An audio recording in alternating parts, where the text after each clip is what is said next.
રાજકોટ જિલ્લાના આટકોટ નજીક જંગવડ ખાતે મોડી રાત્રે એક ભયાનક કાર અકસ્માત થયો છે, જેમાં આરકી યુનિવર્સિટી રાજકોટના 3 વિદ્યાર્થીઓના દુઃખદ મોત થયા છે. આ ઘટનાથી સમગ્ર શહેરમાં શોકનું મોજું ફરી વળ્યું છે. મળતી માહિતી મુજબ ઇનોવા કાર આટકોટથી રાજકોટ તરફ આવી રહી હતી, ત્યારે રાત્રે 11:30 વાગ્યાની આસપાસ જંગવડ ગામ નજીક ડ્રાઈવરે વાહન પરનો કાબુ ગુમાવ્યો હતો. પરિણામે કાર રસ્તાની બાજુમાં પલટી ગઈ અને ખરાબ રીતે નુકસાન થયું હતું.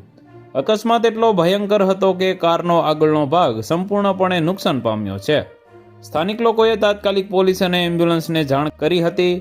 રાજકોટ ગ્રામીણ પોલીસ અને 108 એમ્બ્યુલન્સની ટીમ ઘટના સ્થળે પહોંચી ગઈ અને ઘાયલોને બહાર કાઢવાનો પ્રયાસ કર્યો હતો, પરંતુ 3 વિદ્યાર્થીઓનું ઘટના સ્થળે જ મોત થયું હતું. અન્ય ઘાયલોને તાત્કાલિક રાજકોટ સિવિલ હોસ્પિટલમાં લઈ જવામાં આવ્યા છે, જ્યાં તેમની સારવાર ચાલી રહી છે.